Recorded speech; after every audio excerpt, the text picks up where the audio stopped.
Hello everyone, hope you're all well, and I just want to share an account that I've previously written about in Truth Proof 1 and talked about it on a few podcasts, but not in any great detail. And I'd just like to just revisit it and go over a few points. It's a historic account, as most of them are. It's from 1977. January 1977, so we're going back a lot of years. But I still think they've got some mileage in them if people have not heard them before, or if new information comes to light. And it's as strange as it gets, and it involves three cleaners who worked at the Britax factory at Bessinby Industrial Estate back in 1977. And they'd come on to clean the factory in the early evening. The ladies were Leslie Buttle. I've spoken to Leslie at length, a lovely woman, Liz Jennison and Margaret Mooney. Unfortunately, there's only Leslie Buttle left now to tell the story. But at the time, this was documented in the newspapers. I know that a big UFO group came to visit way back in 1977, and they did an extensive report on it, but they never spoke to these ladies, which is crazy, isn't it? It's a bit like Silpho Moor with the saucer that allegedly landed on Silpho Moor back in the 1950s. And when we actually went to Silpho Moor in North Yorkshire, nobody had ever done any knocking on doors and asked the actual people of the area what they thought about it. So it's a bit of a gap in the research, and it's a bit lacking if you ask me, because too many people just sit behind a keyboard like I'm doing now and troll the internet looking for things to talk about. Well, I'm not actually doing that. I get out there and I speak to people face to face wherever possible. So back to January 1977, and these three ladies were walking to work, walking to the Britax factory. I think they made car parts. I think back then it was Britax PLG, but somebody might correct me. Windscreen wiper blades and other things for cars. Just beside the factory was an allotment. People grow vegetables, keep chickens, that sort of thing. And as they're walking down the road to go to work, the time approximately 4:30 p.m., one of them, I don't know which one, I think Leslie Buttle was the youngest of these ladies, noticed in the clear evening sky, because it's not quite dark, a white cloud, oval-shaped cloud, shaped like an egg. Looked odd, because it wasn't very high in the sky, and it was above the allotments at the side of the factory. And they just kind of stop and look at this cloud, because it just looks so different. Unbelievably, it starts to clear, and they're left looking at this oval-shaped object with a dark band around the middle that is spinning. They don't know whether the top and the bottom are spinning as well, but they can see the middle bit spinning. And it's making a kind of humming sound.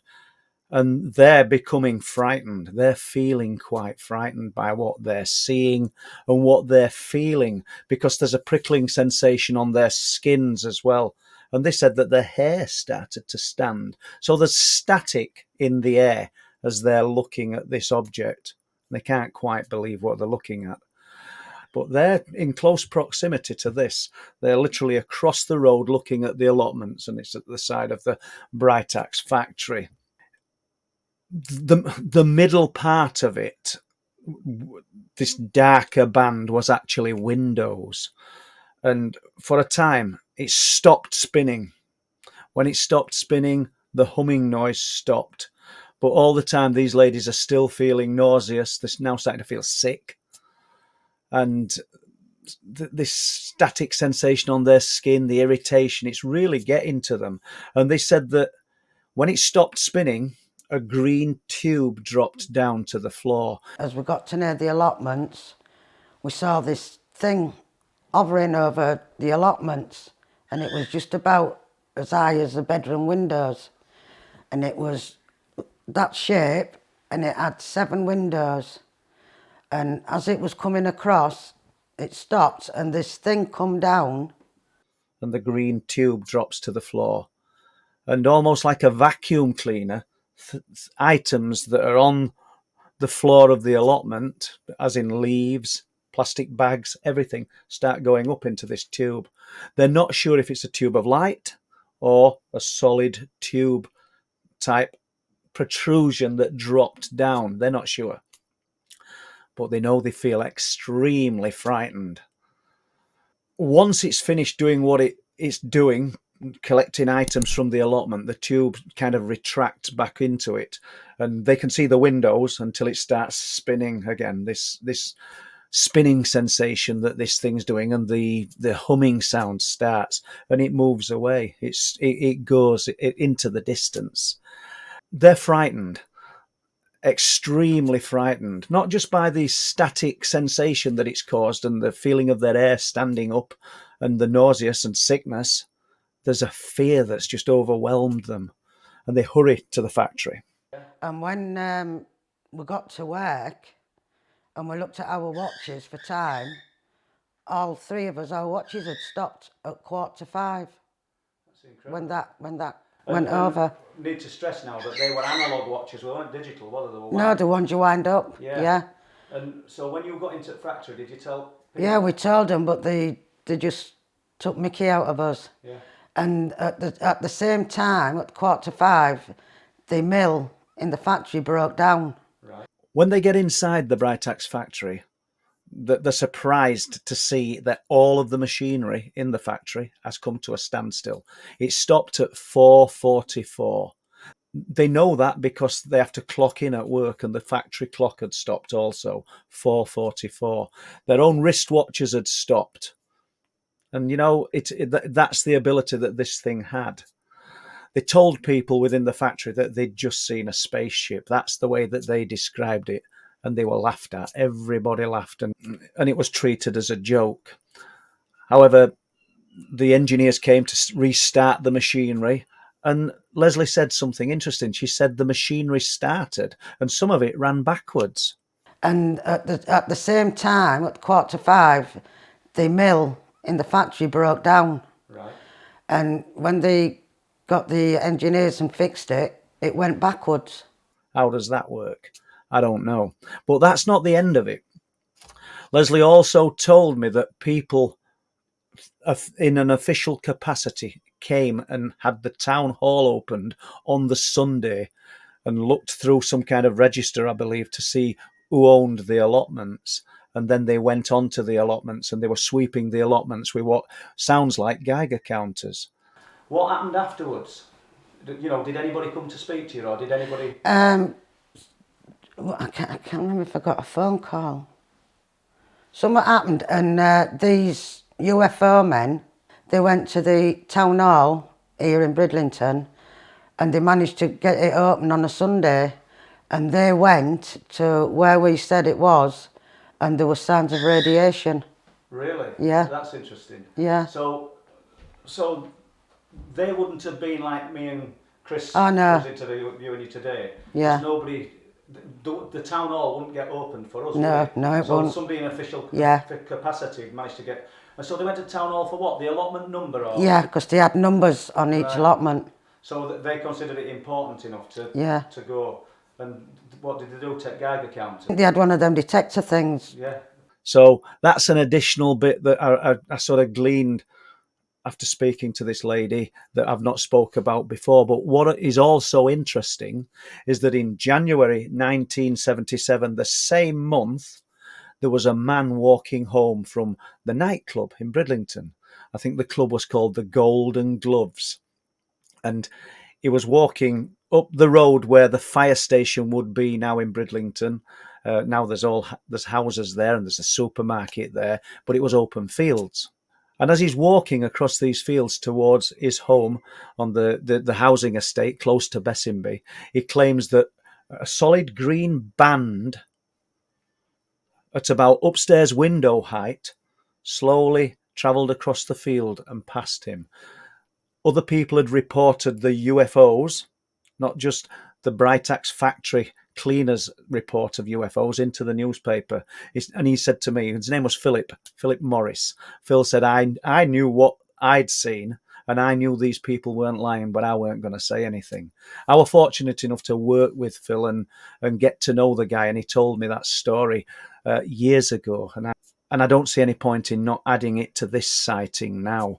There's also another lady called Estella who was on the allotments, I believe, with her mum back in 1977 and described seeing an object doing loops above the Bright Axe factory.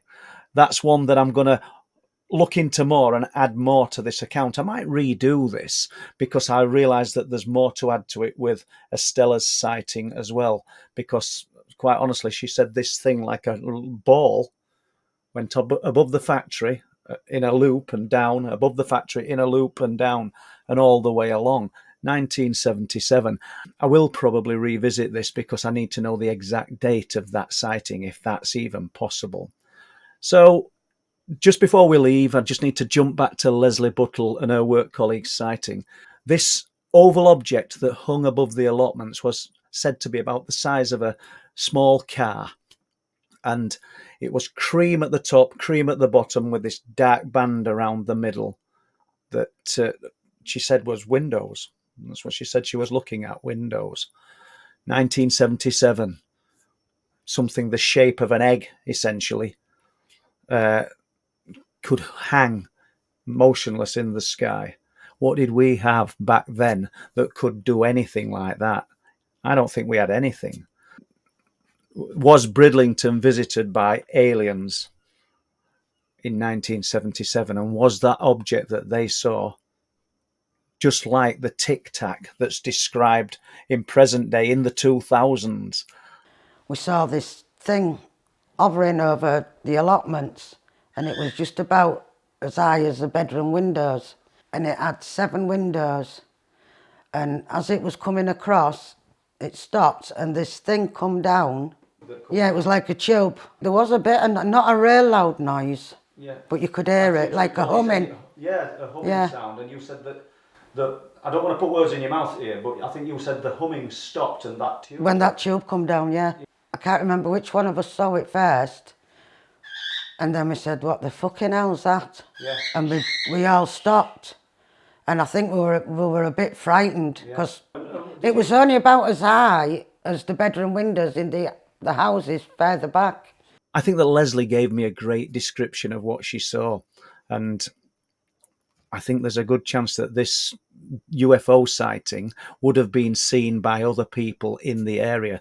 So that's one of the reasons for doing this. I'm hoping that other people might listen to this and it just kind of ticks a box for them and they think, yeah, I'm going to finally tell someone what I saw back in January 1977. Long time ago, but it's still within living memory. So if you were one of those people that saw this object, because I'm told there's more witnesses out there, please come forward.